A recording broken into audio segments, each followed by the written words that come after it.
tous, ravie d'être là ce soir avec vous. Merci pour toutes ces connexions et merci à Ebla d'avoir eu l'idée d'organiser ce webinaire. Donc dans un premier temps, je vais vous dire un petit peu comment ça va fonctionner. Donc on est ensemble pour à peu près 1h30.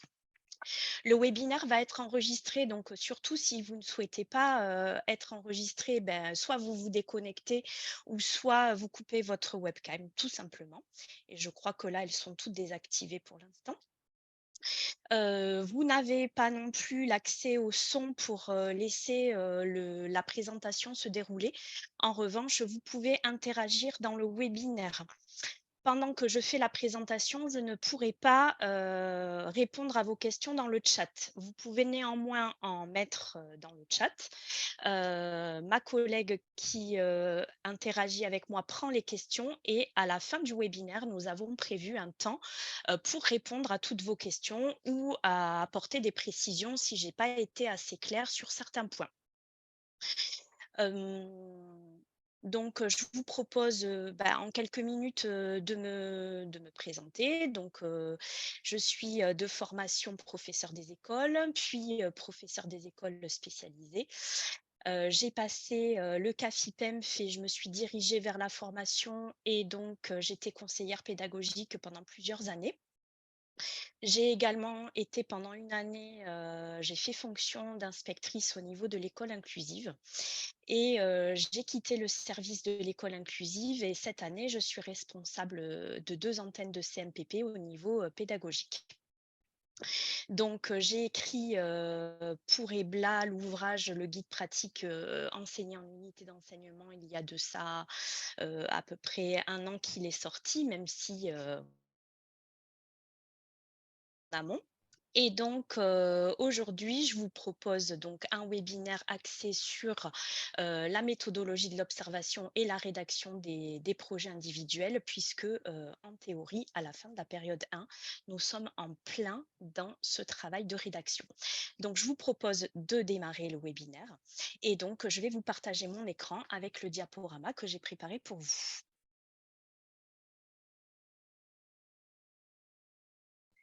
Alors, hop. Ne quittez pas, ça va se mettre en place d'ici un instant.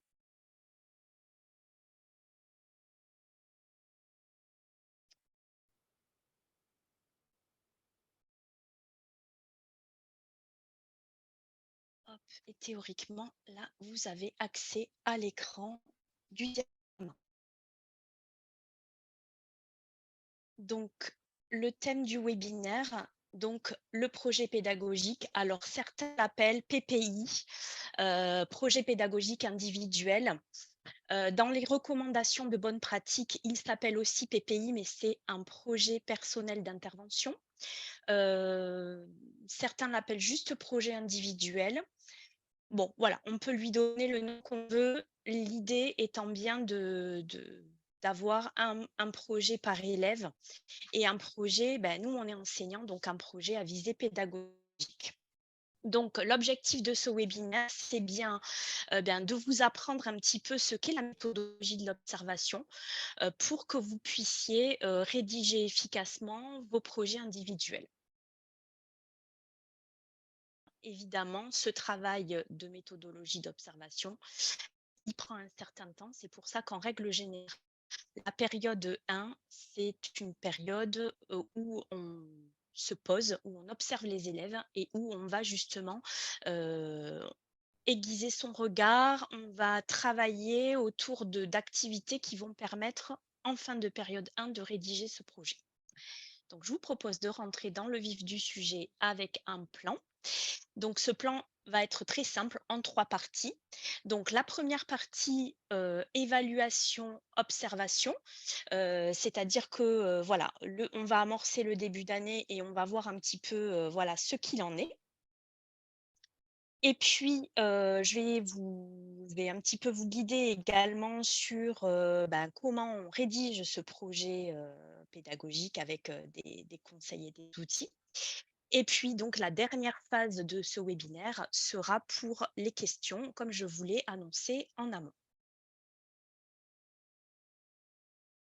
Apprendre à observer, c'est une vraie méthodologie effectivement.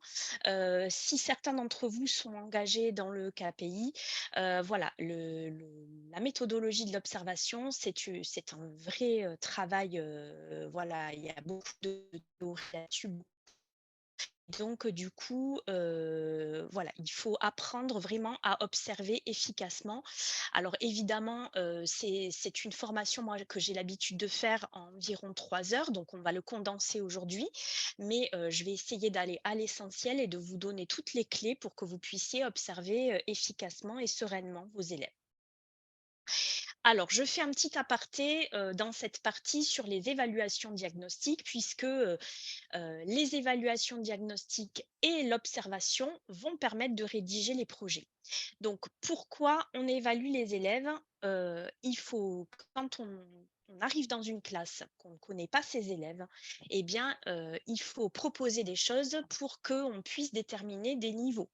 Et puis qu'on puisse, ensuite, une fois qu'on a une idée de là où en est l'élève, donner des priorités. Parce qu'on sait très bien qu'en unité d'enseignement, il y a tellement d'écart par rapport à la norme qu'à un moment donné, on va devoir sélectionner, les objectifs qu'on va se donner. Donc du coup, les évaluations diagnostiques, elles sont vraiment indispensables, surtout si vous arrivez sur un dispositif.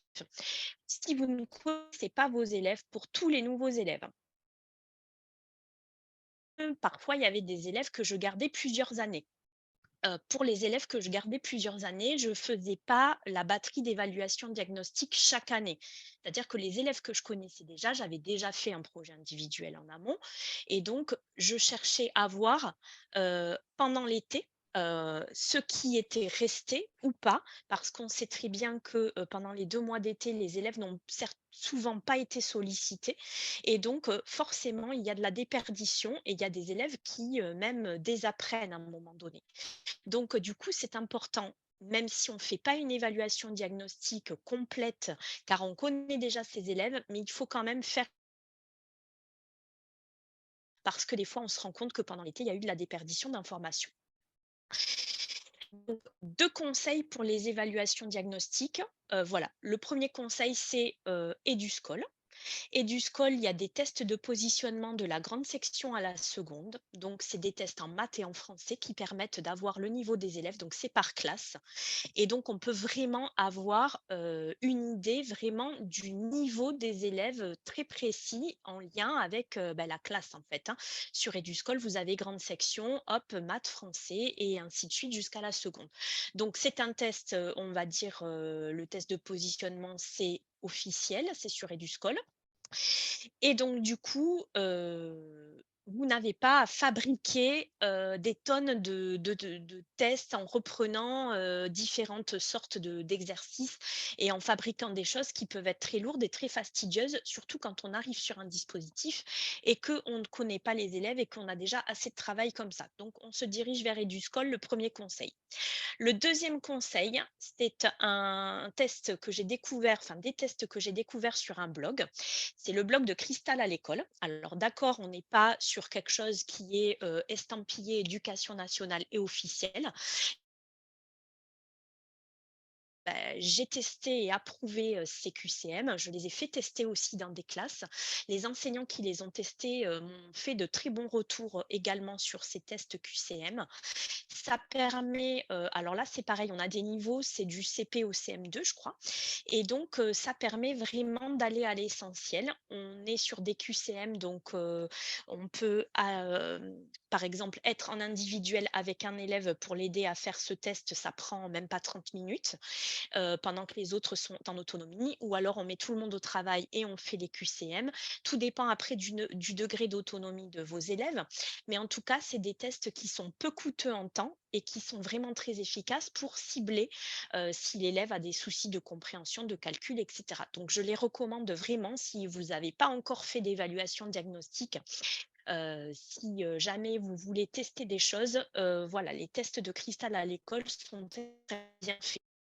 Donc voilà mes 2 conseils, sur les évaluations diagnostiques pour avoir, on va dire, des choses, précises, gain de temps, efficacité pour ne pas avoir à tout construire. Donc Pour moi, l'évaluation diagnostique, c'est vraiment l'étape numéro un pour vous permettre ensuite de rédiger le projet individuel.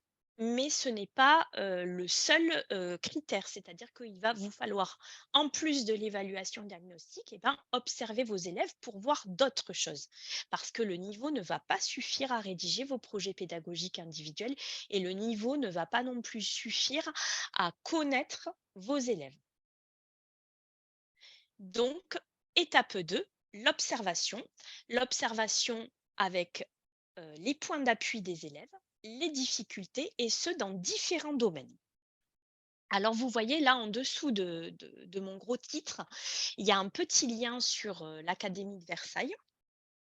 Donc, si vous êtes intéressé, c'est un monsieur qui s'appelle Bruno Aigron, qui était ancien inspecteur de l'éducation nationale et qui a fait un petit topo un petit peu théorique sur l'observation des élèves en amont du projet pédagogique.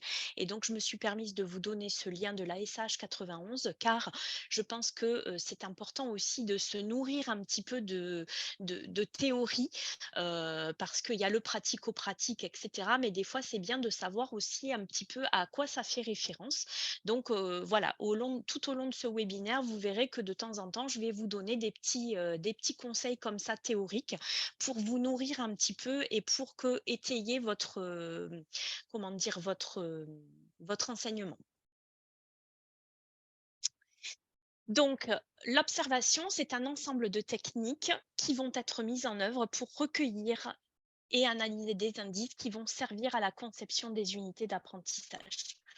Donc, les évaluations diagnostiques ne suffisent pas et qu'il faut en plus d'autres indices, d'autres recueils pour pouvoir concevoir des unités d'apprentissage et surtout, en tant qu'enseignant spécialisé et surtout en unité d'enseignement, vous allez devoir proposer des compensations, vous allez devoir proposer des adaptations pédagogiques et ça, il n'y a qu'en observant les élèves que vous allez pouvoir un petit peu comprendre comment il fonctionne cet élève et comment il apprend et du coup, beh, vous, ça va vous rassurer dans votre enseignement et vous allez pouvoir proposer des choses cohérentes.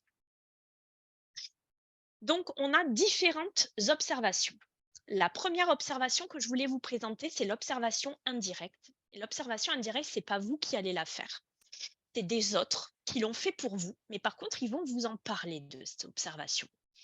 Alors, c'est très important cette observation indirecte parce que vous, vous êtes en unité d'enseignement. Enfin, je suppose que la plupart des spectateurs ici sont en unité d'enseignement. Cependant, si vous êtes enseignant spécialisé et que vous enseignez ailleurs, c'est-à-dire par exemple en ULIS, en SECPA, les observations indirectes aussi sont importantes. Alors, en unité d'enseignement, ça va être l'équipe pluridisciplinaire. Vous travaillez avec des médecins, des psychologues, des ergothérapeutes, des orthophonistes, des éducateurs spécialisés, des personnels de cantine, des agents techniques. Voilà, toutes ces personnes vont être importantes à vous apporter des informations. Donc ça, on va dire au sein de l'équipe pluridisciplinaire. Si vous êtes en établissement scolaire, ça va être vos collègues. Par exemple, le collègue qui a eu l'élève l'année dernière, et puis, on peut aussi s'appuyer sur la famille. Je crois que c'est très important de prendre en compte un petit peu l'observation de la famille parce que il n'y a pas une personne qui connaît mieux son enfant que le parent. Et le parent, il observe au quotidien plein de choses et il peut vous donner des astuces, notamment, je pense, sur les centres d'intérêt des enfants. Notamment aussi sur, par exemple, la qualité de son sommeil ou de son alimentation. Alors vous allez me dire: «Qu'est-ce que ça vient enseignement. Et ben, ça a tout à voir parce que en fait, si on considère la pyramide des besoins de l'enfant, sur la base de la pyramide de Maslow, vous avez bien les besoins physiologiques primaires que sont le sommeil, la nourriture et cetera, les besoins primaires. Et en fait, on sait très bien, ça a été prouvé par plein d'études, que si un enfant ne dort pas bien, si un enfant ne mange pas bien, eh bien, ses capacités cognitives ne seront pas à leur maximum, en fait. Ou alors un enfant aussi qui a des gros troubles, même si, il a bien dormi et cetera, il peut manger lui très vite sa batterie. Par exemple, en 1 heure de temps, ses capacités cognitives peuvent être, complètement, comment dire? Complètement épuisé et donc du coup, il va avoir besoin d'un temps de pause et de régénération pour repartir sur l'apprentissage. Donc en fait, voilà, tout ça, c'est les éléments que vont vous apporter les autres et ça s'appelle de l'observation indirecte. C'est-à-dire, c'est pas vous qui avez observé vous-même de vos yeux, mais c'est des autres qui sont venus vous rapporter des informations extrêmement importantes et précises qui vont vous permettre à vous de pouvoir, rédiger, ensuite vos projets individuels et qui vont pouvoir vous donner, plein de petites informations très importantes sur le fonctionnement de l'élève. Ensuite, on a l'observation non planifiée et l'observation planifiée. Alors l'observation non planifiée, c'est une observation qui est complètement fortuite. Je suis à la récréation, je vois, mon élève qui fait un caprice, une crise, enfin ce que vous voulez, qui, tape des pieds, qui se roule par terre et tout à coup, voilà, vous essayez de comprendre, ce qui se passe et là, c'est complètement, fortuit, mais n'empêche que cet élément-là de qui s'est passé à la récréation, bah, pourquoi il s'est roulé par terre et cetera? Est-ce que c'était parce qu'un autre enfant lui avait pris la trottinette, le ballon? Est-ce que, voilà, est-ce que c'était une frustration? Est-ce que c'était, parce qu'il peut-être que des copains n'ont pas voulu jouer avec lui? Enfin voilà et donc ça, c'est des choses, des événements, on va dire indésirables parfois qui se produisent et qui vont faire que, en rentrant de la récréation, bah, vous allez vite aller noter sur un cahier quelque chose par rapport à ce qui s'est passé parce qu'on sait aussi que, parfois de noter les choses, dans de l'observation non planifiée, mais en se notant à la volée sur un cahier des choses qui se répètent, eh bien, je vais vous donner un exemple très précis. Ça peut permettre, de constater des choses sur le fonctionnement de l'élève. Je vous donne un exemple très précis. Il y a plusieurs années, j'avais un élève qui, entre 11 heures et midi, systématiquement, l'heure qui était avant le repas était très, très, très, très, très compliquée.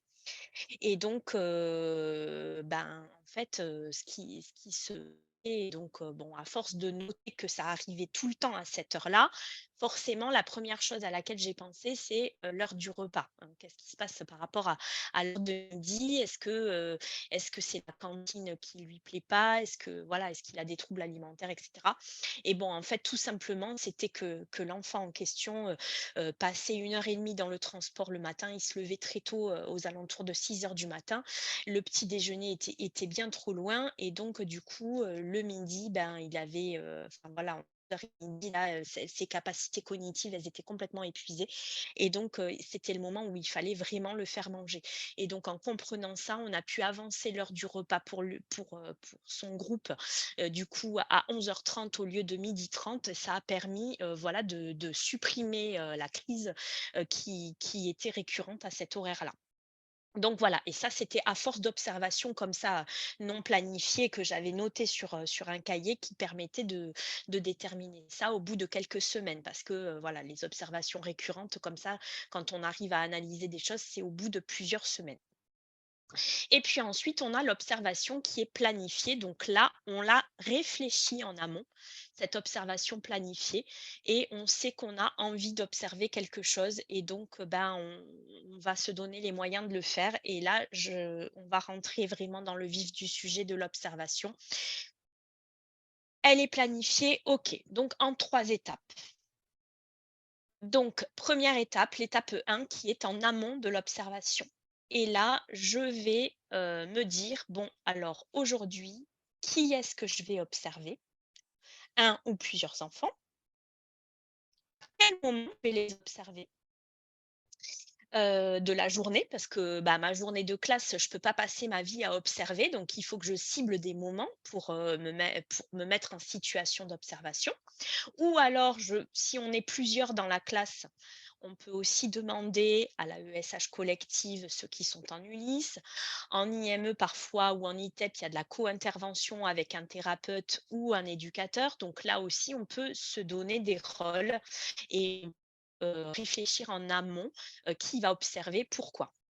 Donc, à quel moment de la journée je vais observer? Qu'est-ce que je vais observer et avec quoi j'observe et pourquoi?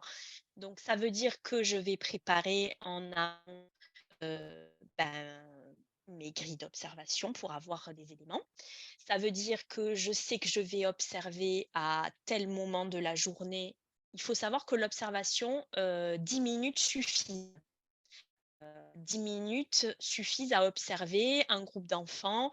Voilà, vous vous mettez en situation d'observateur, vous avez votre petit outil d'observation, vous savez ce que vous allez observer et ça peut être très rapide. Des fois, je dis 10 minutes, mais même 3 minutes parfois suffisent. Donc, voilà, c'est vraiment, mais il faut la penser. De toute façon, si vous la pensez, vous allez voir que vous allez partir dans tous les sens, vous ne savez pas ce que vous allez observer et du coup, ça ne va servir à rien.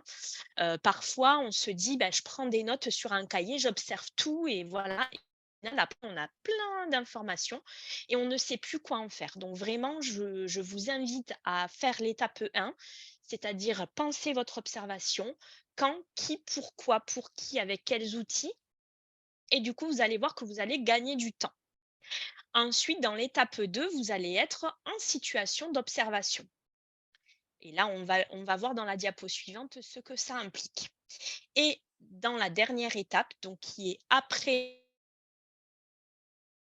venue chez vous, ben, vous avez fait des observations, une observation et vous allez les analyser. Essayez de comprendre ce que vous avez observé et du coup, ce que vous allez pouvoir en retirer sur le fonctionnement de l'enfant.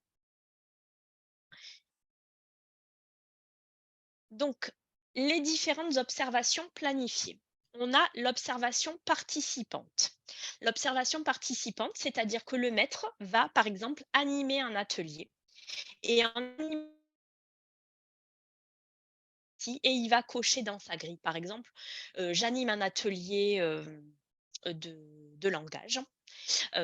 Et donc je suis au coin des poupées et je fais en sorte qu'on va, travailler sur les vêtements des poupées et on va, eh bien, désigner les vêtements et cetera. Et donc là, dans mon animation, je vais avoir une petite grille où je vais noter, bah, qui a parlé, combien de fois, voilà, je vais noter des petites croix en même temps que j'anime. Donc là, on est actif, donc on a 2 tâches à faire. Donc voilà, il faut se sentir capable de le faire aussi et peut-être que là, il faut avoir une grille assez réduite pour pas se mettre dans le jus, j'anime mon groupe, donc je fais classe et en même temps je note des choses, donc voilà, l'observation participante, elle est un peu complexe. L'observation non participante, là, par contre, je mets mes élèves au travail, donc soit c'est quelqu'un d'autre qui anime l'atelier, soit, eh bien, ils sont en autonomie sur une tâche qu'ils savent déjà faire. Parce que être en autonomie, c'est forcément sur quelque chose qu'on sait déjà faire. Et donc là, vous allez faire un pas de côté, vous allez être en retrait du groupe, vous allez être un peu le superviseur du groupe, hein, un peu, prendre du recul et vous allez donc observer ce qui se passe. Et là, pareil avec des indicateurs, si je reprends mon exemple du jeu des poupées, on est à la séance 4. Là, ils connaissent un petit peu le scénario et cetera et là, aujourd'hui, ils doivent, faire un petit peu, bah, les personnages qui habillent les poupées, qui les baignent, enfin voilà. Et donc vous allez observer, qui a été le plus à l'aise, qui s'est confronté au jeu, qui a le plus de vocabulaire, enfin voilà, toutes ces choses-là. On a aussi l'observation continue. Alors là, l'observation continue, par exemple, c'est sur une semaine, je décide d'observer, un élève dans exemple, j'observe Kevin sur la compréhension de la consigne. Et là, pendant plusieurs jours, je vais observer sur différentes consignes, dans différentes matières, s'il comprend ou pas la consigne. Et donc, ça va me permettre de voir, voilà, si mes consignes, elles sont pas trop complexes, si lui, il a la compréhension fine de la consigne, s'il faut que je répète plusieurs fois la consigne, si, s'il se met au travail de suite, enfin voilà. Donc là, on observe pendant un temps donné un élève sur une tâche et donc du coup, bah, le fait d'avoir une régularité sur une période comme une semaine, ça permet d'avoir des éléments tangibles. Comme je vous disais tout à l'heure, l'observation que j'avais faite, un petit peu fortuite sur les événements qui revenaient toujours à midi. Bon, ben voilà, là on est L'observation par échantillonnage, donc là, on sait qu'on observe un certain nombre d'élèves sur un certain comportement à un certain moment. Donc ça peut être, en motricité, j'observe, un groupe d'élèves, sur un exercice précis. Voilà. Donc là, on est sur de l'échantillonnage et ça, cette observation par échantillonnage en filigrane, on a après, la constitution des groupes, de besoins et cetera. Une observation assistée en utilisant un outil pour recueillir des données. Donc l'outil dont on parle régulièrement, c'est la grille, hein. Donc la grille, elle peut être sous différentes formes. On verra ça, dans les diapos qui vont arriver plus tard. L'observation assistée, alors elle peut être aussi, en utilisant un outil, j'ai envie de dire aussi un humain, un assistant, qui va nous aider à observer parce que, effectivement des fois, c'est bien d'être plusieurs à observer l'élève. Là, je pense par exemple à des élèves d'Ulysse qui vont être en classe de référence et qui vont, être observés par exemple en Ulysse collège par plusieurs collègues. C'est important après de croiser les données, de voir un petit peu, bah, est-ce qu'on a observé la même chose? Est-ce qu'on a le même élève en inclusion et exemple. L'observation provoquée, donc là on sait que on se pose des questions sur un élève. Bah, je reprends mon idée de compréhension des consignes là. Bon là, je me pose des questions, clairement, ça fait une semaine que je l'observe, j'ai ça bloque. Donc je vais, proposer un exercice, de façon, voulue et je l'aurai réfléchi en amont, cet exercice et je veux voir, par exemple, si je réajuste ma consigne, par exemple, si j'enlève la double tâche, si, je mets, ma consigne avec de la couleur, et cetera, si l'élève va mieux réagir.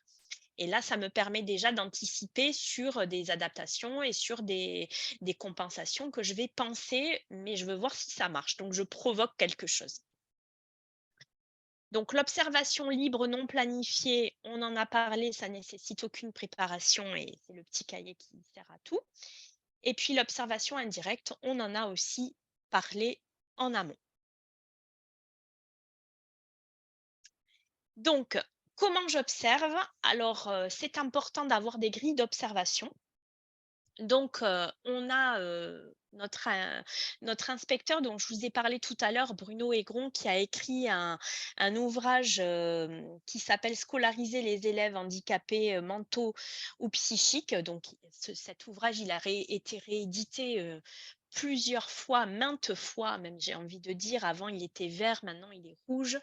En tout cas, il a défini un certain nombre d'observables et donc, moi par rapport à ces observables qu'il a édictés, hein, je me suis inspirée de sa grille et sur mon blog, j'ai proposé une grille. Donc cette grille, elle est hyper vaste et hyper complexe. Je ne sais plus combien elle fait de pages. Je crois qu'elle fait une dizaine de pages. En l'occurrence, vous allez voir que quand vous imprimez ça, c'est hyper fastidieux et vous allez vous dire: «Je ne vais pas observer tout ça». N'empêche que de temps en temps, vous pouvez prendre un item, donc là, on est sur le comportement, par exemple, et vous pouvez décider que, vous allez observer cet élève sur un item de la grille parce que vous avez besoin de ça à ce moment-là. Je enfin voilà, je vous conseille pas du tout d'observer tous les observables de la grille, en vous disant à la fin de la période: «Il faut avoir observé tout ça». C'est impossible. En tout cas, cette liste qui est très vaste peut vous donner des éléments peut-être auxquels vous n'auriez pas pensé et dont vous allez avoir besoin. Donc voilà, mais en tout cas, c'est une mine d'informations qui peut vous permettre de construire vos propres grilles. Il faut savoir que sur internet, vous allez trouver des grilles diverses, variées, qui ont été, construites par plein de gens. Je vous en conseille, pas une en particulier. Moi, je dis toujours le mieux, c'est de prendre, un petit peu partout et de se construire ses propres outils, de se les approprier. Parce que des fois, on voit bien que, la grille que quelqu'un a construit sur un blog, bah, il l'a faite pour lui en fonction des élèves qu'il a devant lui et on peut voir que des fois, c'est pas du tout approprié. Donc le mieux, c'est d'aller visiter plein de choses et de voir un petit peu ce qui se fait et après de vous approprier des outils ou même de les reconstruire peut-être à votre sauce. En tout cas, heu, vous allez trouver des mines d'informations partout. Voilà, donc je vous recommande évidemment, Bruno Aigron parce que c'est une référence et qu'il a vraiment travaillé sur une liste très large et un spectre vraiment, très large et donc je ne peux pas faire l'économie que de vous en parler. Ensuite, donc je vous ai dit tout à l'heure, hein, que j'avais, écrit un ouvrage, guide pratique pour enseignants en unité d'enseignement. Dans cet ouvrage-là, je ne sais pas si on me voit encore à l'écran. En tout cas, j'ai construit une grille d'observation dans l'ouvrage, qui est en lien avec, la grille du GEVASCO et donc, cette grille, elle permet, c'est une grille qui est à la page 46, qui est sur une feuille A4. Donc, vous pouvez la photocopier, et donc elle permet vraiment, de balayer les items du GEVASCO et ça peut vous servir après à remplir votre GEVASCO. Ensuite, je voudrais vous présenter la plateforme institutionnelle Cap École Inclusive. Alors, Cap École Inclusive, c'est une plateforme qui a été créée, il y a 2 ans, à peu près 3 ans maintenant, en 2019, après la circulaire de rentrée 2019, sur, l'école inclusive et donc, Cap École Inclusive, c'est une plateforme qui vous permet, différentes choses. Elle vous permet, de vous informer déjà et de vous former, c'est-à-dire qu'il y a, de nombreux, MOOC, enfin MOOC, non, c'est pas des MOOC, c'est des petites vidéos, des petites explications, notamment là, je pense à quelque chose sur les troubles du comportement. Il y a une vidéo qui est très bien faite, de personnes qui travaillent dans un ITEP avec un pédopsychiatre et qui explique, voilà, l'origine des troubles du comportement, comment on peut, travailler avec ça et cetera. Donc, voilà, des petites vidéos très concrètes, assez courtes, des fiches aussi, sur certains troubles. Donc ça, c'est pour l'information. Ça vous permet aussi de demander de l'aide, donc obtenir de l'aide quand vous êtes sur Cap École Inclusive, ça vous permet en fait d'avoir accès, au conseiller pédagogique école inclusive de votre département. Aussi, aux différents professeurs ressources. Moi, dans le département où je travaille, donc il y a un professeur ressources autisme et un professeur ressources, enfants précoces et enfants, avec des troubles du langage et des apprentissages. Donc ça veut dire qu'en fait, voilà, vous pouvez avoir accès à différentes personnes qui peuvent vous venir en aide dans vos classes. Il faut savoir qu'aujourd'hui, tous les départements de France sont pourvus d'un professeur ressources autisme. Dans chaque département, il y en a un, ça faisait partie du plan stratégie autisme qui va se terminer à l'heure actuelle. Et donc, j'en viens à mon dernier point qui est l'observation, puisque sur Cap École Inclusive, vous pouvez aussi observer et avoir des grilles d'observation qui sont extrêmement bien faites. Alors, Cap École Inclusive, il faut avoir un compte. Donc, vous allez taper dans Google Cap École Inclusive, qui fait partie c'est une entité de Canopé, hein, ça a été créé par Canopé. Et pour créer un compte sur Cap École Inclusive, il faut absolument que vous ayez une adresse académique, donc ac-bordeaux.fr, ac-créteil.fr, etc. Les adresses Gmail, laposte.net, Wanadoo, etc., ça ne fonctionnera pas. Donc, il faut vraiment une adresse professionnelle. Donc, les enseignants, les AESH sont pourvus d'une adresse professionnelle. Même les enseignants en contrat simple, les enseignants du privé. Donc, vous pouvez tous accéder à Cap École Inclusive si vous êtes personnel de l'éducation nationale et que vous avez une adresse académique. Une fois que vous avez créé votre compte et que vous pouvez vous connecter, donc vous avez différents items, hein, comme je vous disais, s'informer, trouver de l'aide, etc. Nous, on va s'intéresser à l'item où il y a la flèche rose, observer. Et donc là, je vous ai construit un petit pas à pas pour voir comment ça fonctionne. Et bien, vous allez aller cliquer sur, 1er ou second degré. Donc, bon, en général, si vous êtes en unité d'enseignement ou en ULIS, école, c'est 1er degré. Si vous êtes en collège ou lycée, c'est second degré. Et vous allez alors là, moi, c'est un conseil que je vous donne, flèche rose à gauche, télécharger la grille complète. Alors ça va vous donner une grille d'observation qui fait, 13 pages et donc vous l'imprimez et vous observez, vous planifiez votre observation quand vous avez envie de la planifier. Donc hop, vous cochez vos petits items et plus tard, vous allez revenir sur l'interface et comme vous aurez déjà complété votre grille en papier, vous pourrez, vous y référer pour compléter la grille en ligne. Donc là, ici, par exemple, j'ai fait, une simulation sur un élève lambda qui a des problèmes, dans les langages pour penser et communiquer. Il faut savoir que les grilles d'observation de Cap École inclusive sont en lien avec les items du socle commun et donc voilà, on a les 5 items du socle et donc là, j'ai choisi que mon élève avait des difficultés dans les interactions sociales. Hop, et donc voyez comment ça se présente. À chaque fois, il y a les items souvent, parfois, rarement, jamais. Alors répondre de manière adaptée aux mimiques et gestes, j'ai mis jamais. Est capable de prendre en compte la parole de l'autre, j'ai mis jamais. Regarde le locuteur parfois. Enfin, vous voyez, vous avez à chaque fois des items très précis qui vous permettent d'observer vos élèves.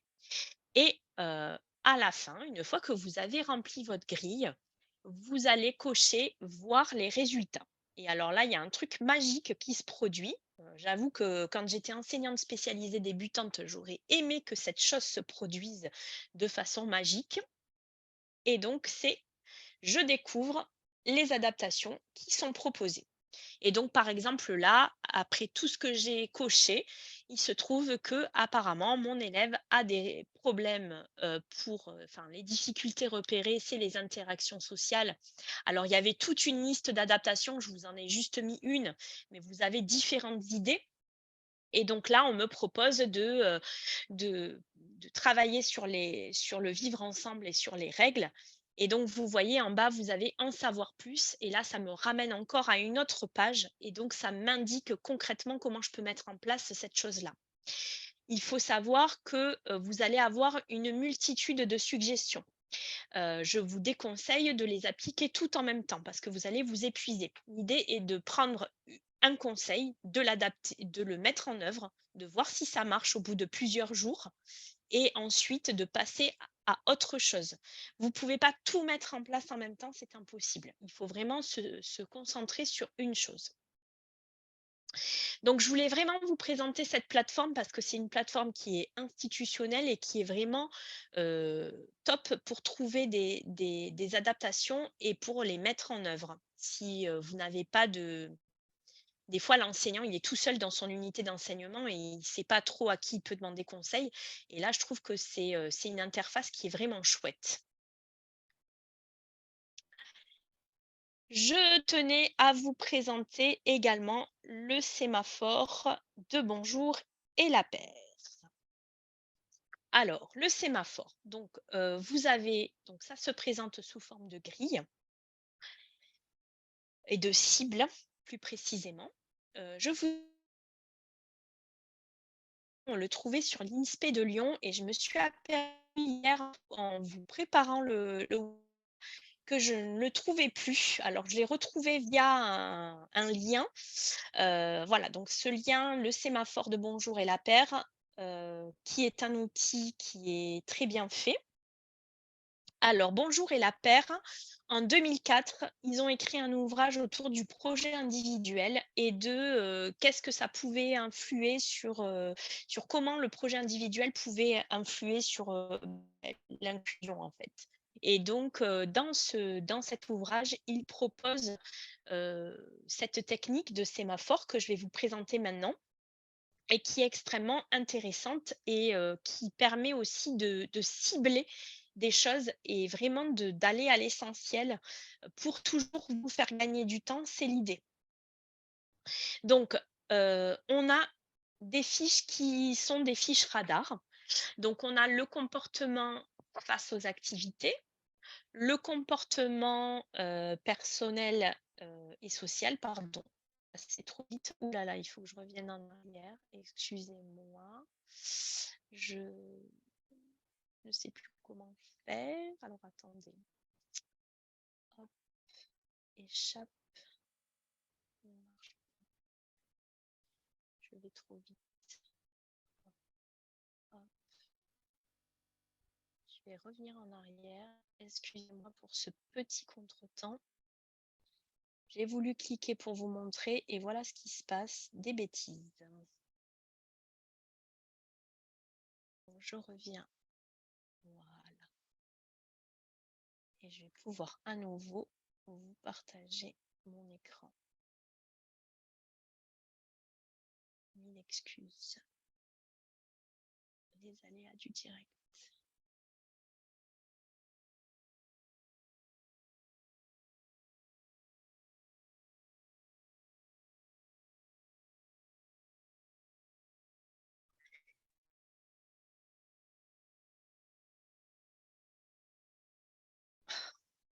Et voilà, je refais encore une bêtise. Non mais je vais plus rien toucher.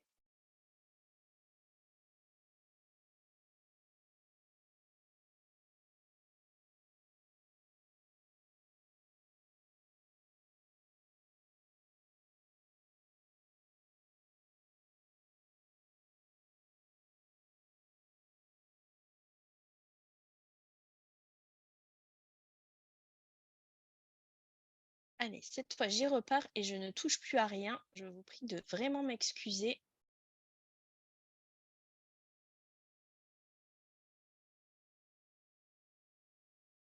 Voilà, on aura fait le petit interlude, c'est fini maintenant. Donc, nous avons donc des fiches radars. Elles sont au nombre de 5. Le comportement face aux activités, le comportement personnel et social, le niveau scolaire, les relations humaines et voilà, on a 5 sortes de grilles, pardon. Alors là, par exemple, je suis sur un domaine et je vous ai coché, j'ai fait exprès hein, pour vous faire une simulation. Donc, dans mémorisation, je vois que mon élève a des problèmes de mémoire immédiate. Donc, j'ai coché la case 2. Au niveau de la compréhension, il a une compréhension lente, mais sûre.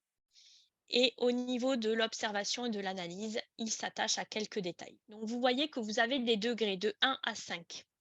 Le 1, ça signifie que l'élève a d'énormes difficultés dans ce domaine. Le 5, qu'il n'en a pas ou très peu. Et donc, ensuite, ce que j'ai identifié, donc moi, quand j'avais ma classe, je stabilotais, hein, là, je vous ai encadré. Hop, je mettais un petit coup de stabilo et puis après, j'allais reporter mes croix dans la cible. Et ça me permet en fait de voir où il en est dans la cible. Et donc, bon, là, mon élève, il est au niveau 2 et 3, ça veut dire qu'il a des marges de progression. Il faut que j'arrive à aller dans le niveau 5. Et donc, ça va vraiment me permettre de dégager des objectifs prioritaires. Enfin, vraiment, ces fiches, si vous balayez les 5 pour vos élèves, ça vous donne une mine d'informations extrêmement précieuse et précise. Donc là aussi, voilà, je ne vous ai pas donné beaucoup d'outils ce soir. Je ne veux pas vous perdre dans tous les sens, mais les outils que je vous donne, c'est des outils voilà, testés, approuvés et qui ont rendu bien des services. Donc, ce sémaphore de bonjour et la paire, il permet de balayer la sphère affective, la sphère sociale, la sphère cognitive, la sphère instrumentale. Donc là, on a vraiment balayé tous les domaines de cognition de l'élève. Donc, encore très précis. Et donc là, en bas, vous avez la référence du livre dont je vous ai parlé de Bonjour et la paire. Et donc, ma dernière partie sur la méthodologie de l'observation, c'est vraiment l'analyse des résultats. C'est-à-dire que c'est important d'observer, vous allez avoir plein de données, mais qu'est-ce que je fais de ces données et comment je les traduis après en objectif de travail? Donc là, je vous ai donné un exemple tout simple. J'observe que mon élève, je l'ai observé et il a vraiment des soucis avec la consigne et il ne retient pas la consigne. Je l'ai observé en groupe, je l'ai observé en individuel et je vois bien que en fait, une fois que j'ai fini de dire la consigne, il fait un premier item de son exercice, mais après il peut plus aller plus loin, il est bloqué. Quand je lui demande ce qu'il doit faire, il ne sait plus. Donc ça, c'est vraiment une fois que je suis rentrée chez moi et que j'ai ça, je me dis: «Bon, bah, je sais que c'est un problème de mémoire et la mémoire à courte durée, bah, c'est la mémoire de travail». Donc je vois bien que mon élève a un problème de mémoire de travail et donc du coup, je vais mettre en place des choses. Donc là, je vous donne 2 indices, par exemple, je mets en place des pictos pour la consigne, pour essayer de comment dire? Qu'il ait la consigne visuelle à côté de lui et je peux mettre en place également une feuille de route, un séquençage des activités si la consigne, elle est en plusieurs étapes. Que je me suis dit que j'allais faire ça, au bout de quelques jours ou quelques semaines, je vais évaluer mon action. Est-ce que le fait de mettre des pictos en place, ça a fonctionné? Donc je viens évaluer mon action. Donc, bon, bah, les pictos, en fait, j'ai essayé pendant une semaine, ça fonctionne pas. Pourquoi? Bah, en fait, il connaît pas les pictos. Donc, j'ai des pictos consignes, j'en ai plein, mais il les connaît pas. Donc, bah, je réajuste mon projet et bah, je vais, d'abord apprendre lui faire apprendre tous les pictos et du coup, créer une banque de pictos qu'il connaîtra pour pouvoir avoir accès à la consigne. Donc voilà, tout ça, ça fait partie de l'analyse des résultats de l'observation et on est sans arrêt en train de se réajuster. J'aurais pu continuer les cases derrière et dire: «Bon j'ai mis combien de temps à faire cette banque de pictos? Est-ce que ça fonctionne? Est-ce que finalement, j'ai abandonné les pictos et je me suis enregistrée avec un appareil et que du coup, il passe la consigne à l'oral et ça fonctionne mieux?» Enfin voilà, on se réajuste sans cesse. Mais en tout cas, ce qui est important, c'est à la fin de l'observation, vous avez coché vos grilles, c'est d'en faire quelque chose. On coche pas des grilles pour cocher plein de grilles et faire joli. On coche des grilles, on y réfléchit et on veut prendre des résultats pour en faire quelque chose et les transformer ensuite dans le projet. Donc je passe à ma seconde partie de l'exposé, qui est le projet individuel, le fameux. Alors, donc mon évaluation diagnostique, mon observation et l'analyse de mon observation vont me permettre de mettre tout ça en ordre et de dégager des axes et des priorités de travail. On sait très bien que les élèves avec des troubles des fonctions cognitives, c'est la majorité des personnes qui sont, je pense, à ce webinaire, vous avez affaire à des élèves qui ont des gros troubles et forcément l'écart à la norme est très important. Donc il va falloir vraiment sélectionner les objectifs que vous allez vouloir travailler. Et sélectionner les objectifs, ça veut dire aussi, faire une croix sur un certain nombre de choses. Mon élève a 14 ans, il n'arrive pas à faire des additions. Bon, ben, en fait, je vais arrêter d'essayer de lui faire apprendre les additions. Par contre, je vais lui faire apprendre le sens de l'addition, de savoir ce que c'est que le plus, mais après je vais utiliser la calculette parce que là, il a 14 ans, on va être dans le gain de temps. Qu'est-ce qui va lui servir demain? Donc dans le projet pédagogique, c'est ça aussi qu'on a en filigrane, c'est-à-dire mon élève, il a tel âge avec tel écart adolescent, et bien qu'est-ce que je vais travailler en priorité pour que demain, il soit autonome? On cherche l'autonomie des élèves et donc finalement, à un moment donné, est-ce que vaut mieux qu'il se serve de la calculette, ou est-ce qu'il vaut mieux lui faire apprendre les additions, ou les tables de multiplication? À un moment donné, voilà, on fait le deuil, on se doit de faire le deuil de certaines choses et ce n'est pas parce qu'on fait le deuil de certaines choses qu'on ne croit pas en l'éducabilité cognitive, bien au contraire, mais on va gagner du temps pour que l'élève, il soit autonome dans sa vie de demain Et donc, l'idée, c'est vraiment ça, c'est un enseignant spécialisé, il faut qu'il se dise toujours: «Je travaille pour l'autonomie de mes élèves, je cherche des outils, des moyens de compensation, de l'adaptation pour que demain, ils soient le plus autonomes possible».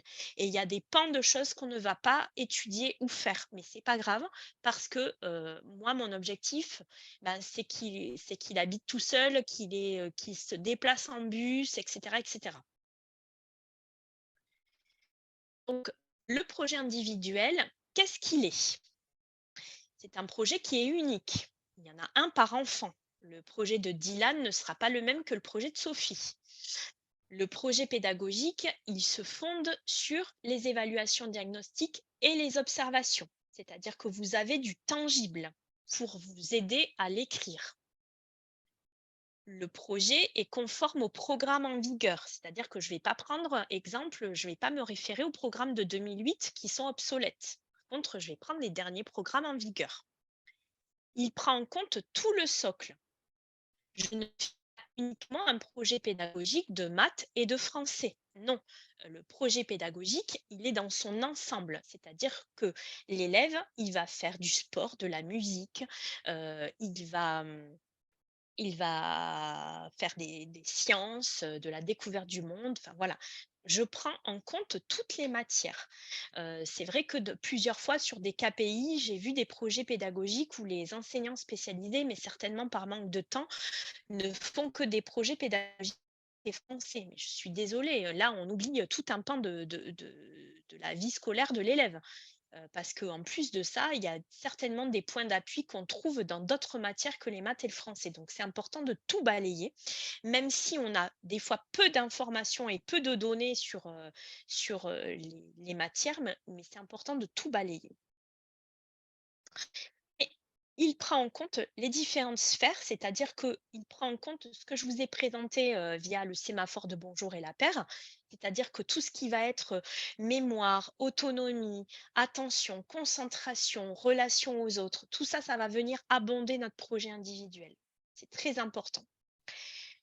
Quand on est dans une structure comme un IME ou un ITEP ou un IEM, le projet pédagogique, ça fait partie du projet global de l'élève. C'est-à-dire que souvent dans les institutions, on a le PIA, le PAP, enfin voilà, il y a différents noms au projet.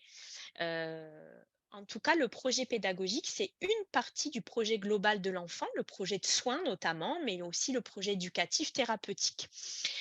Le projet pédagogique, il vient s'insérer là-dedans, donc il a toute sa part et toute son importance. Le projet pédagogique, il est en lien avec ce qu'on a comme recommandation dans le PPS. Donc, si tant est que vous ayez le PPS en main, parce que moi je suis dans un département où on a du mal à obtenir les PPS. Donc, si vous avez le PPS en main, il faut que votre projet pédagogique soit cohérent avec ce PPS. Il va être votre outil pour l'année, c'est un outil de l'enseignant. Même si, il y a des moyens, on n'aura pas le temps de le développer ce soir, mais il y a des moyens pour faire que l'élève peut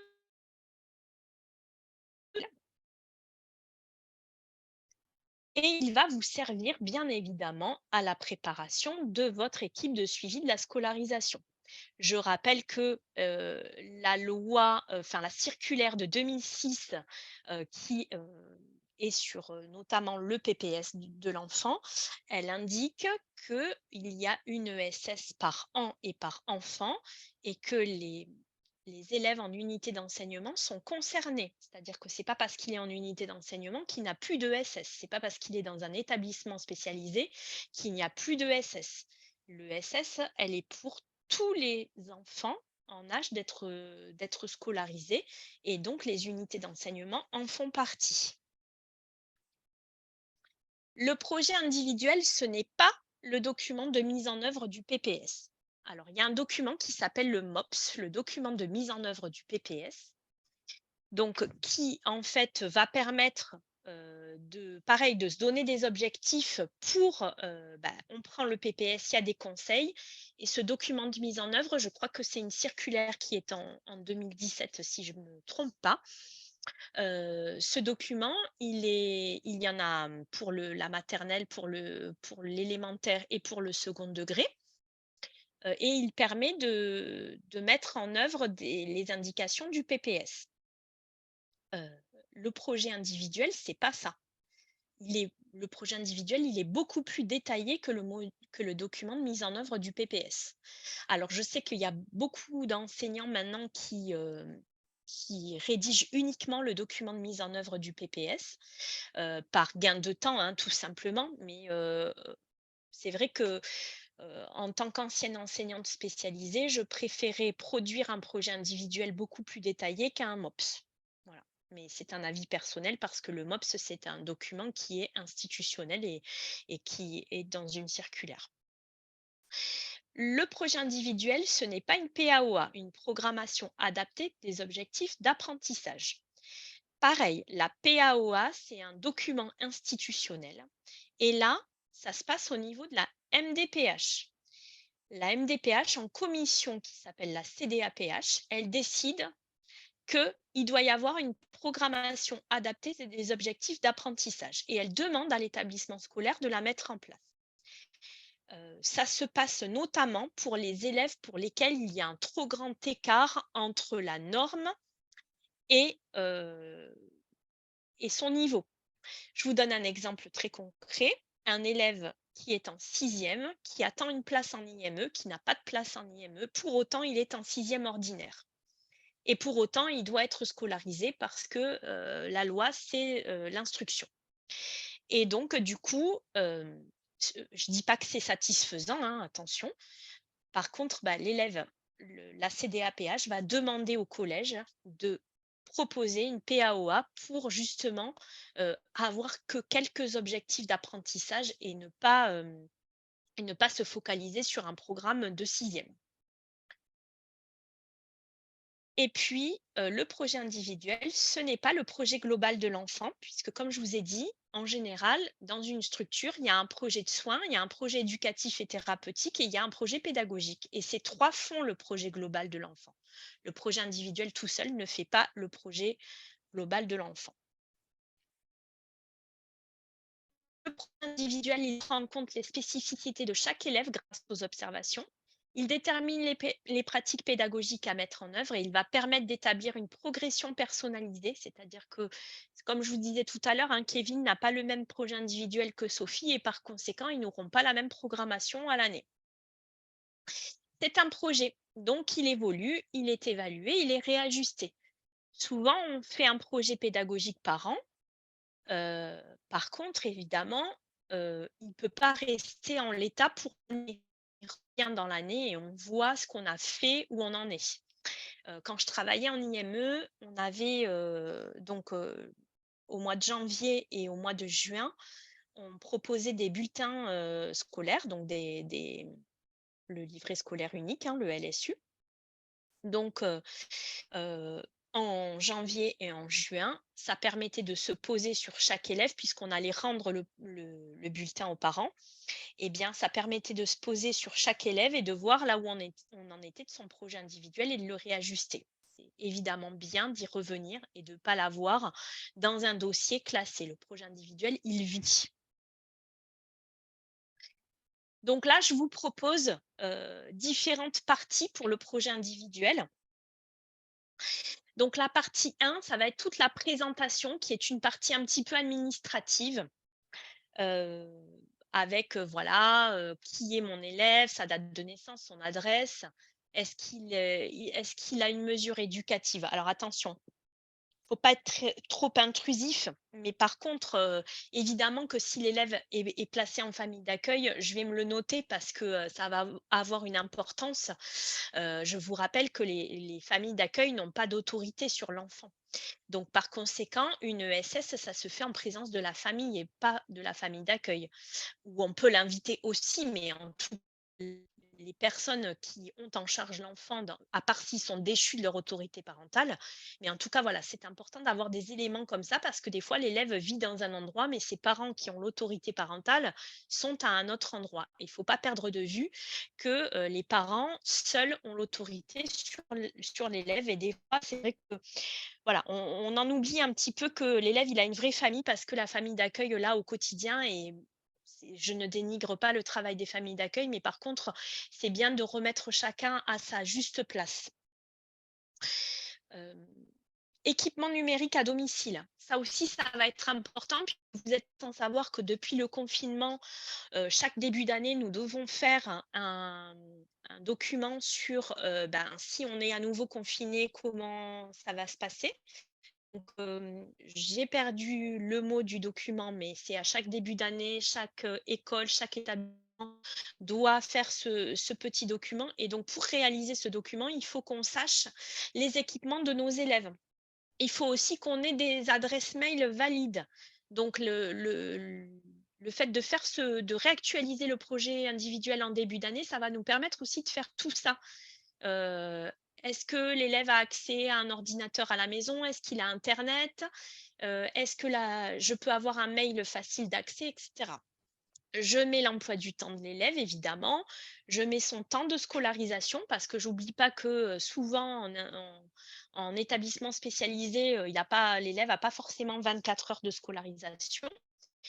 Je peux mettre son niveau, les certifications déjà obtenues, je peux rajouter s'il est droitier, gaucher, s'il a des lunettes, s'il a un appareil dentaire, enfin toutes ces petites choses qui vont me permettre de mieux connaître mon élève et de pouvoir être à son écoute et répondre à ses besoins le plus facilement possible.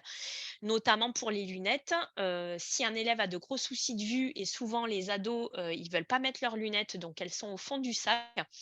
Nous, je sais que, c'est important d'avoir, cette dimension de s'il a mis ses lunettes ou pas. Et quelles sont ses prises en charge au sein de la structure? Donc, est-ce qu'il a de l'orthophonie? Combien de fois par semaine? Avec quels collègues? Et rapidement, quel est l'objectif de travail en orthophonie? Donc tout ça, ça va me permettre d'avoir une première partie d'information un peu administrative. Ensuite, je vais avoir la partie, je vais appeler ça sur les besoins éducatifs particuliers. Ça va être plus sur les sphères que je vous ai présentées avec Bonjour et la paire. On va être sur les sphères instrumentales, le comportement et donc pour chaque fois, on va prendre les points d'appui, c'est-à-dire, qu'est-ce que réussit l'élève? Ses difficultés, là où il a des problématiques, là où il est en difficulté. Qu'est-ce que je vais me donner comme objectif de travail avec quels moyens, peut-être aussi à quelle échéance? Et je laisse une place toujours pour l'évaluation de mon projet. Donc moi, je fonctionnais par tableau, hein, j'aimais bien les tableaux, donc je fonctionnais par tableau en différentes cases. Je sais que voilà, c'est pas forcément, tout le monde n'aime pas fonctionner par tableau. Il n'y a pas un projet type, je n'en montrerai pas un type. En tout cas, il y a voilà, les parties un peu, on va dire obligatoires. Et enfin, la dernière partie, les compétences de l'élève. Donc là, je vais me servir de mes évaluations diagnostiques.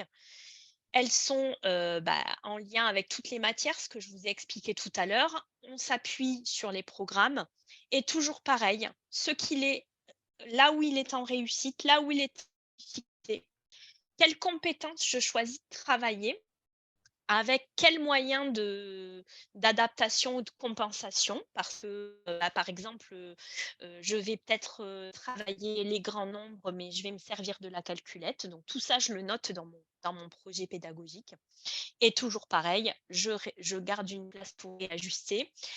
Je vous disais tout à l'heure, au moins 2 fois dans l'année, on se permet de réajuster le projet. On n'oublie pas le parcours citoyen, le parcours de santé, le parcours de culture et d'art et de culture et le parcours à venir. Effectivement, à partir de 12 ans, dans les textes, on commence à travailler le parcours à venir, donc ça ne doit pas nous échapper. Là, c'est pareil, je vais pas avoir le temps de tout détailler, mais voilà, sachez que le parcours à venir, ça commence par se connaître soi-même, ses qualités, ses défauts, et cetera, de faire des choix pour après travailler l'orientation, le métier, les actes, le foyer de vie, enfin voilà. Mais en tout cas, sachez que ayez en tête qu'à partir de 12 ans, la mention du parcours à venir, elle doit figurer quand même dans votre, projet individuel.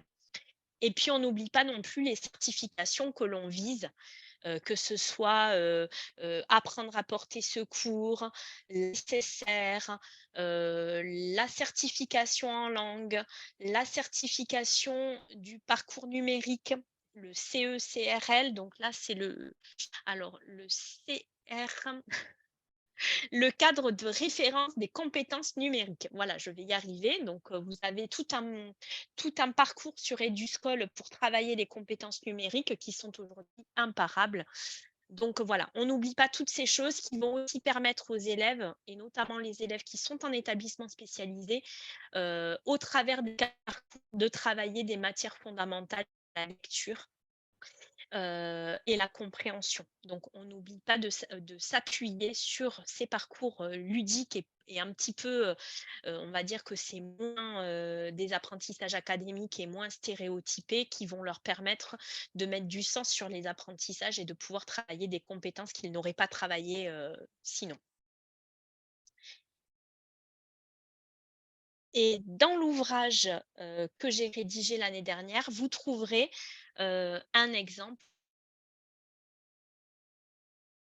Je précise d'ailleurs que si vous souhaitez, commander cet ouvrage, grâce à ce webinaire, vous avez un petit code promo qui s'appelle Ulysse 20, donc Ulysse et le nombre 20 à côté, qui va vous permettre d'avoir, voilà, un petit bon de réduction sur la commande de l'ouvrage.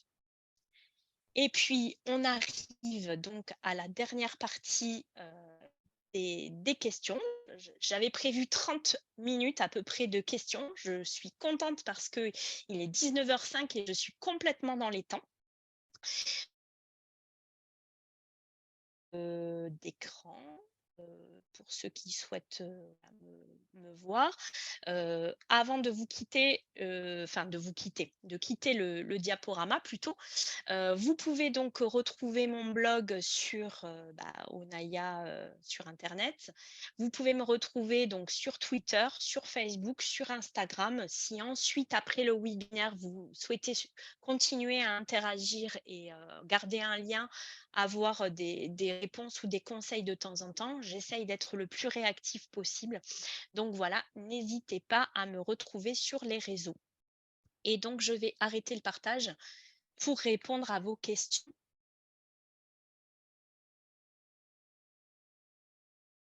Hop. Donc, alors, pour répondre à vos questions, ça va être très simple. Il va falloir interagir dans le chat pour poser vos questions. Et donc, je pourrai venir, et je vous répondrai à l'oral. Alors, déjà, j'ai quelqu'un qui me demande le lien vers le tableau. Alors, je ne sais pas de quel tableau il s'agit, mais la personne va pouvoir certainement me le redire.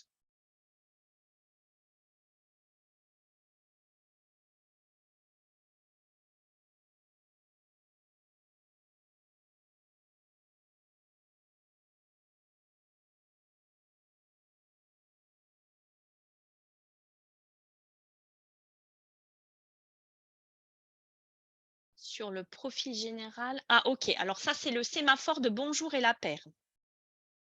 OK. Alors, je vais aller vous le retrouver pour vous le copier-coller dans le chat, le sémaphore de bonjour et la paire.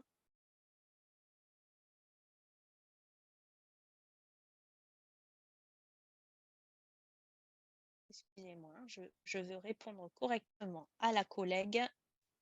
Hop.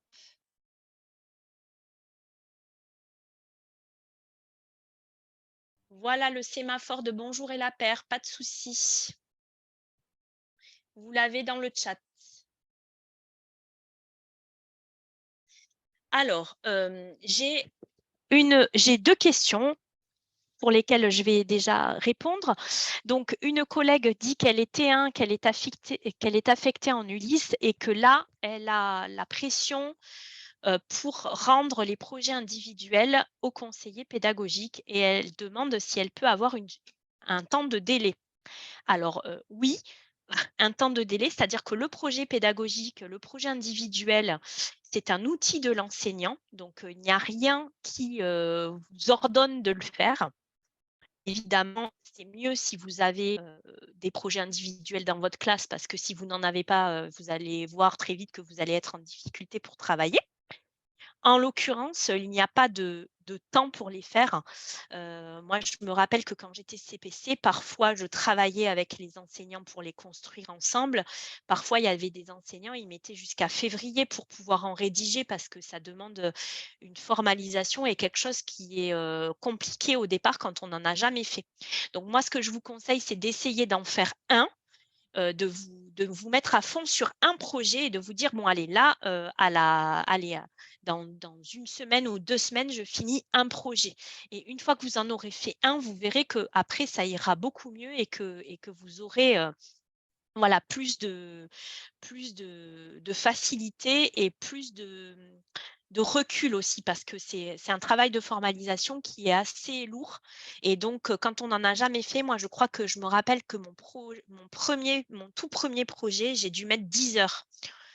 Pour, le faire. 10 heures, pas d'affilée, hein, de façon éparse, mais voilà, on ne sait pas par quel bout y aller, c'est beaucoup de stress et cetera. Donc vous en faites un tranquille et après vous verrez qu'une fois que vous en aurez fait un, vous ça ira beaucoup mieux déjà. Mais en tout cas, le CPC, je ne comprends pas trop la pression, qui vous met, mais voilà, je sais pas. Ensuite, j'espère que je vous ai répondu et que voilà, que vous allez déstresser pour ça. J'ai une autre question de Anne. L'observation de la période 1, comment mettre en place des observations pour rédiger le PPI lorsqu'on a un élève, un créneau de classe par semaine? Oui, d'accord. J'ai l'impression de manquer de temps et d'informations. Alors c'est sûr que en institut médico-éducatif, comme les élèves ne sont pas scolarisés à plein temps, moi, je me rappelle des fois, j'avais un groupe d'élèves 3 heures, mais 3 heures tous les lundis matins et ça veut dire qu'après je les revoyais que, le lundi suivant. Ça veut dire que là, effectivement, quand on dit: «J'observe à la période 1, elle a fait 7 semaines, je n'ai que 7 fois pour les observer. Donc là, Anne, il faut être, très, efficace dans l'observation, c'est-à-dire qu'il faut vraiment préparer des grilles à l'avance et savoir ce que tu veux observer. Me permets de tutoyer Anne parce que je la connais. Donc, vraiment là, il faut que, pour ton élève en question, il faut que tu saches, bah, par exemple, lui faire passer, les QCM de cristal à l'école pour gagner du temps sur, l'évaluation diagnostique, parce que tu auras pas le temps de faire des évaluations diagnostiques qui durent.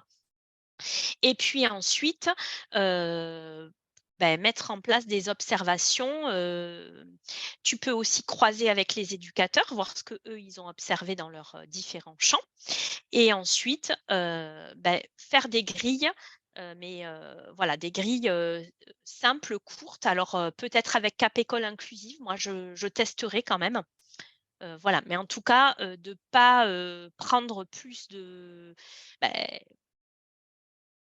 de temps, j'allais dire, mais en ne voyant l'élève qu'une fois dans la semaine, on ne peut pas l'observer pendant 3 heures, hein. C'est-à-dire qu'il faut, voilà, admettons là, lundi matin, tu as ton élève, ben, tu te dises que, voilà, pendant un quart d'heure, tu vas l'observer, mais ça va peut-être être, 3 minutes pour savoir la consigne et l'entrée dans la tâche, 3 minutes pour voir, ses relations au pair, enfin voilà, essayer de découper comme ça et d'avoir un objectif très précis à chaque fois.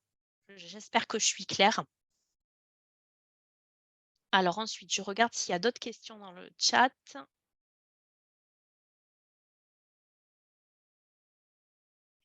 Alors effectivement, rendre le projet, là je réponds à Laurence, je crois. Rendre le projet concret pour l'élève, c'est vraiment un travail de longue haleine et c'est vraiment un travail, qui est à faire avec lui et donc là, on va travailler tout ce qui va avoir attrait à l'autodétermination et pour ça, pour travailler l'autodétermination, il va vraiment falloir, essayer de comprendre, heu ce qui est l'élève, mais au-delà de ça, c'est comment, s'entretenir avec l'élève et là, je vais faire un biais, c'est par le biais des entretiens individuels, et là, je vous je fais référence à Vermeer et à sa thématique de l'entretien. Parce que en fait, travailler en entretien individuel avec les élèves et surtout à partir du moment où ils sont ados, je vous parlais tout à l'heure du parcours à venir. C'est très important d'engager l'élève dans son projet à un moment donné et je pense que l'âge entre 12 et 13 ans, c'est pas mal. Et donc moi, je l'ai travaillé avec mes élèves. Alors, j'ai pas le temps de le détailler, mais ça pourrait faire l'objet d'un autre webinaire. Mais en tout cas, c'est travailler sur l'entretien d'explicitation avec l'élève et l'entretien individuel et ensuite, avoir des outils concrets dans la classe pour que l'élève, il sache où il en est et là où il veut aller. Et là, je fais référence notamment alors sur mon blog, vous avez quelque chose qui s'appelle le tableau des savoirs. Vous pourrez aller voir sur le blog et vous pourrez également, regarder du côté du cahier de réussite et de progrès parce que, l'évaluation positive et le cahier de réussite et de progrès va vraiment permettre à l'élève après de s'emparer de là où il en est et là où il va aller. Donc voilà, des outils qui peuvent, aider, mais ça pourrait faire l'objet vraiment de tout un webinaire en tout cas. Heu Alors j'espère que le webinaire a été enregistré. Ma collègue au départ devait s'en occuper. Je vois qu'il y a un petit, logo enregistrement qui clignote sur ma gauche, donc on croise les doigts et s'il est dispo, on ne manquera pas de revenir vers vous sur les réseaux sociaux pour vous donner le lien, d'ici quelques jours. Donc voilà, je croise les doigts, pour cet enregistrement. Alors, la PAOA est une décision de la MDPH. C'est pareil sur, tous les dispositifs Julie de Dax que je salue. Donc, c'est exactement pareil sur tout. En fait, la PAOA, quand la MDPH décide qu'il y a une PAOA, l'élève peut être en ULIS, peut être en ordinaire, peu importe. Souvent, il est en ordinaire et il n'est pas là où il devrait être et donc la MDPH demande de faire une PAOA. C'est souvent pour ça qu'elle est réalisée. En tout cas, je tiens à te rassurer, dans les Landes, je n'ai pas encore vu la MLPH notifier des PAOA, donc je pense que tu n'en as pas. Pareil, je me permets de tutoyer Julie que je connais. Alors, pour acheter mon livre, il faut se rendre sur le site de Ebla. Avec le code Ulysse20, vous avez une petite réduction. Et donc, vous pouvez aller voir sur le site de l'éditeur Ebla. Et là, je réponds à la question de Cécile. Alors ensuite, je vais répondre à la question de Sabrina. Au niveau du vocabulaire que j'ai pu voir dans les PPI, j'ai du mal à distinguer moyens nécessaires et adaptation pédagogique. Auriez-vous un exemple concret? Alors, je vais me creuser la moyen et d'adaptation. Un exemple concret. J'ai rien qui me vient là tout de suite, donc il faut que je réfléchisse un instant, je pense. Hem, heu, alors la différence réellement entre les moyens et les adaptations, c'est aussi en termes pédagogiques, j'ai envie de dire, parce que les adaptations, on va être dans, je simplifie, le texte. Par exemple, là, j'ai vu qu'il y avait plein de textes, du collège, par exemple, je dis n'importe quoi, Roméo et Juliette qu'on lit en quatrième.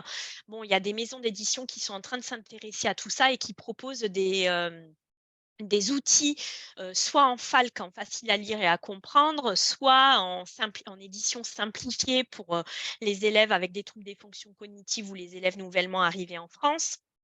Donc là, on est réellement dans les adaptations pédagogiques.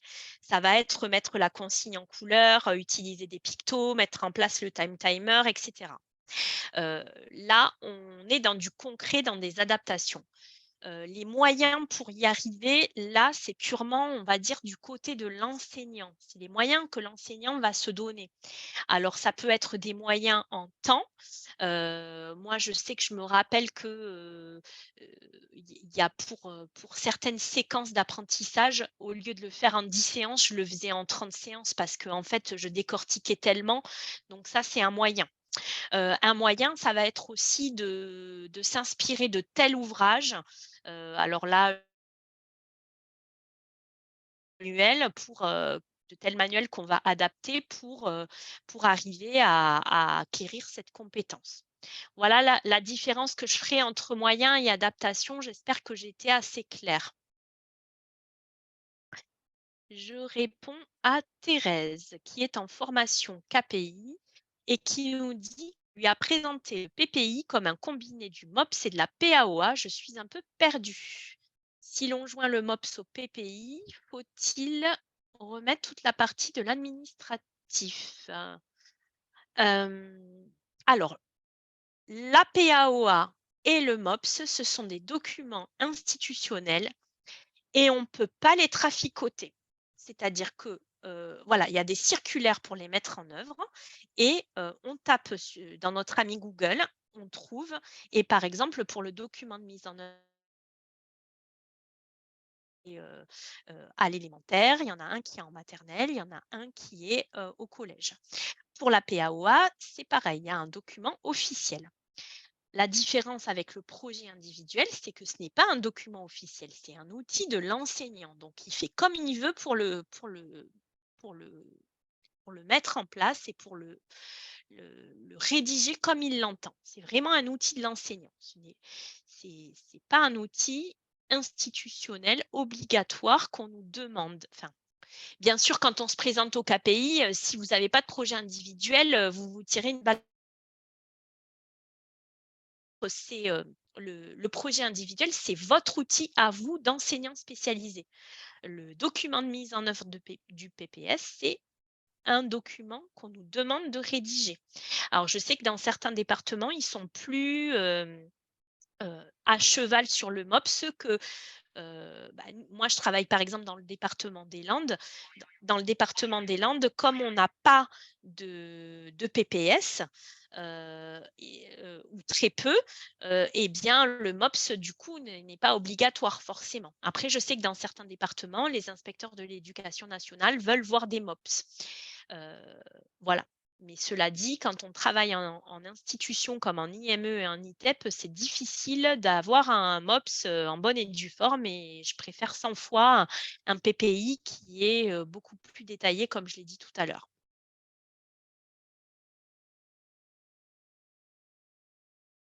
Alors là, j'avais Cynthia qui a le même ressenti qu'Anne, donc j'ai déjà répondu à la question. Charlie qui est parti. Hop, Pierre, enseignant en IME avec des jeunes qu'il ne voit que 3 heures par semaine. Je travaille avec des plans de travail. OK.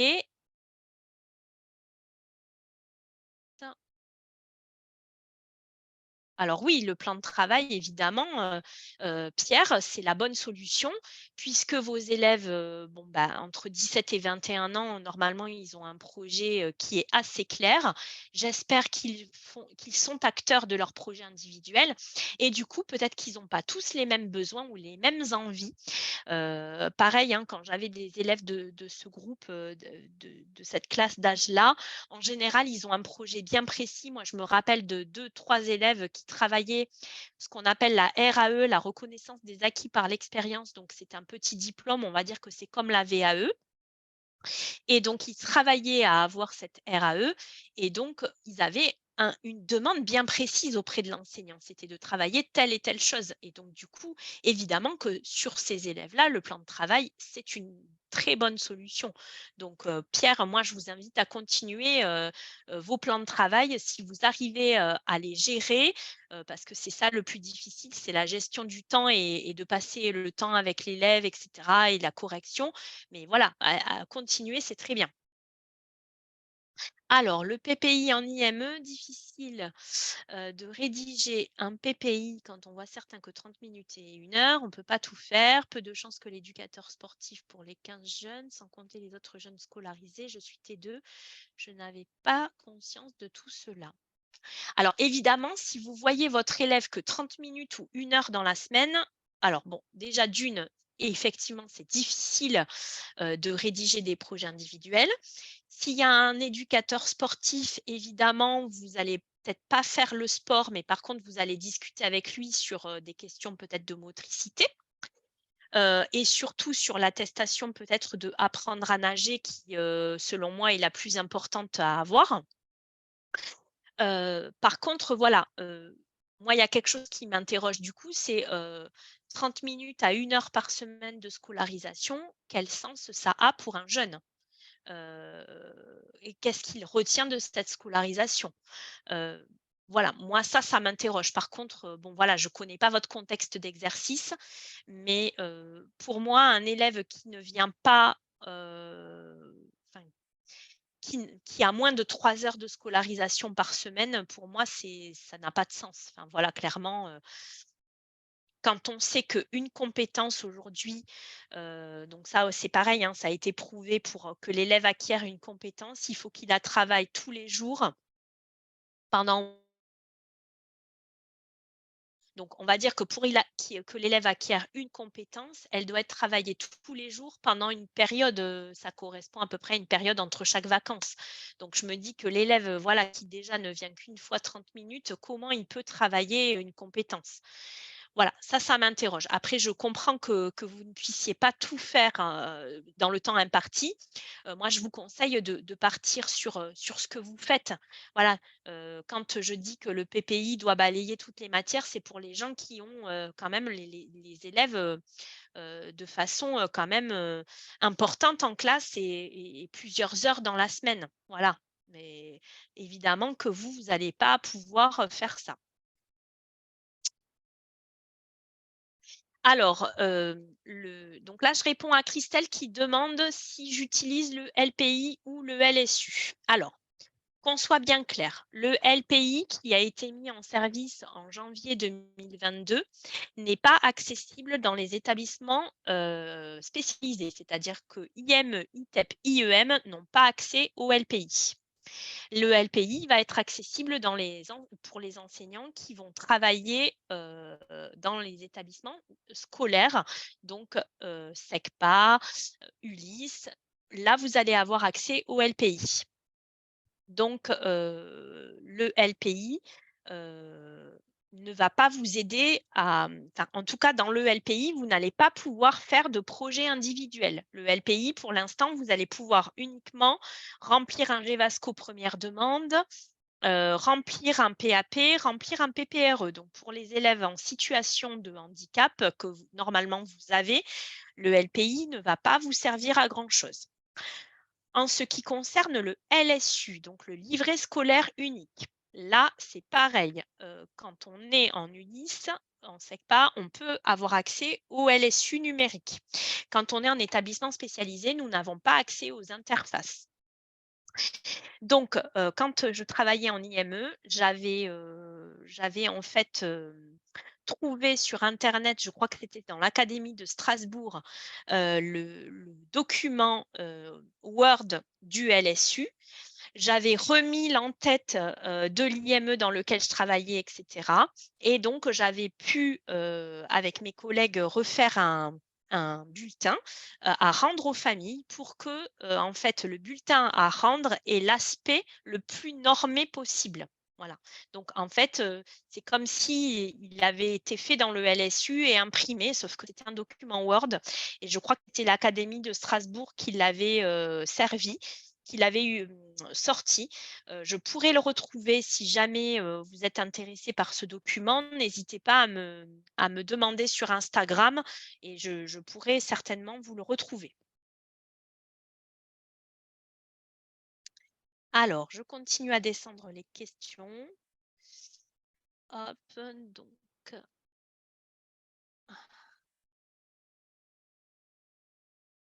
l'analyse des besoins n'est vraiment pas évidente en les voyant si peu. Merci. Le lien, le code promo. Alors, Sophie nous dit: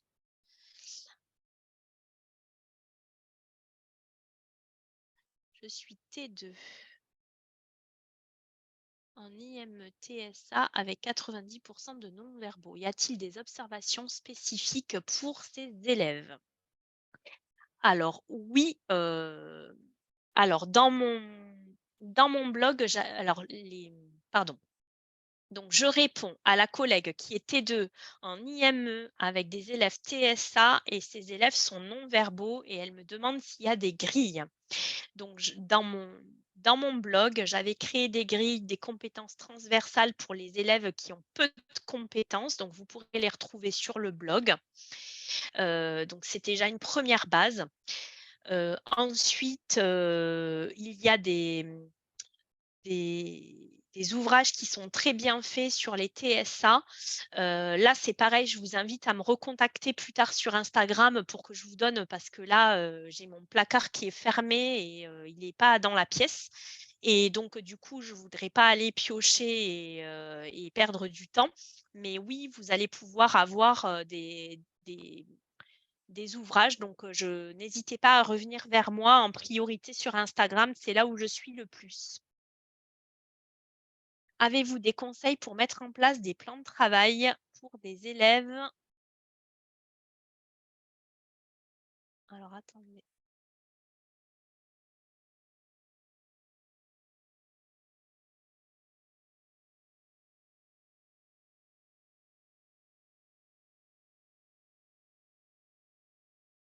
Alors je suis bloquée dans le chat, je ne vois pas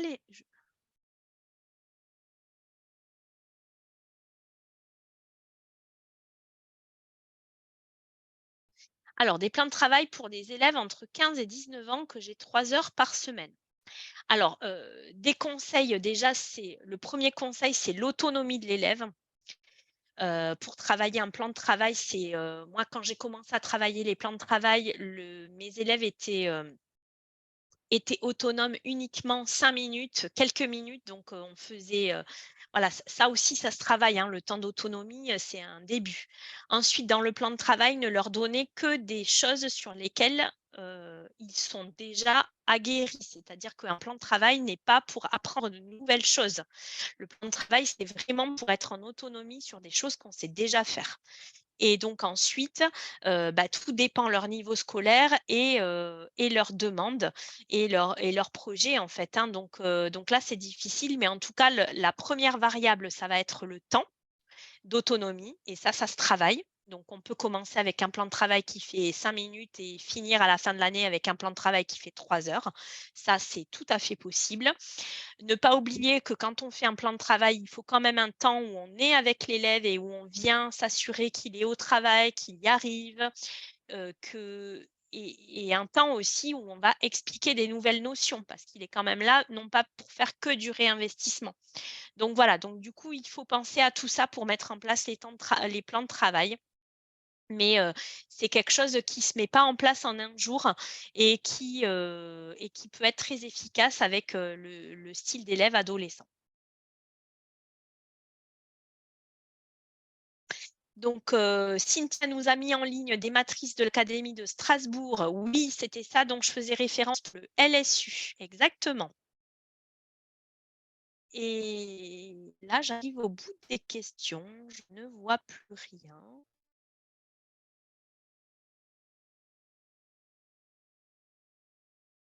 Alors je crois que j'ai répondu à toutes les questions, en tout cas je l'espère. Heu Moi, je crois qu'il y a encore des questions donc questions-réponses. Je vais essayer de faire copier-coller. Je ne sais pas si vous les voyez ou pas. Je vais vous envoyer le Là, pour oui, dans l'instant, la je ne vois question, oui. plus rien. Alors ça, j'ai répondu, puis je m'accordais une semaine de délai pour finaliser. D'accord. Donc vous avez répondu à toutes les questions, c'est bon. Bon, mais super, on est hyper efficace. On est Bah, dans le temps parfait. imparti et tout. Donc, écoutez, moi, j'étais ravie de faire ce webinaire avec vous. J'espère que Ebla Édition va continuer à proposer ce genre de webinaire parce que je crois qu'on a plein de sujets Bah, à bientôt. aborder et moi, je suis partante pour continuer en tout cas. On a Je déjà un suis 2e sujet qui est c'est vrai. oui, donc on va dire bientôt. peut-être l'année prochaine après Bah, la écoutez, période merci d'avoir festive. été présent. J'espère en tout cas que j'aurai répondu à vos questions et à vos attentes, en ce qui concerne, ce webinaire. Et puis, je fais coucou à tous les gens que je connaissais, qui étaient dans l'assemblée parce que je vois que, voilà, certains m'ont posé des questions et je les ai connus dans une autre vie. Donc voilà. Et puis, n'hésitez pas si vous avez besoin de me recontacter sur les réseaux. J'essaye d'être réactive et en particulier sur Instagram, c'est là où je suis le plus et sur Twitter. Et puis, vous avez le code promo Ulysse20 si vous souhaitez, aller, de l'unité d'enseignement et de tout ce qui concerne le KPI, des séquences d'apprentissage et cetera et cetera. En tout cas, Et merci à vous et merci à tout le monde. Bah, c'était très sympa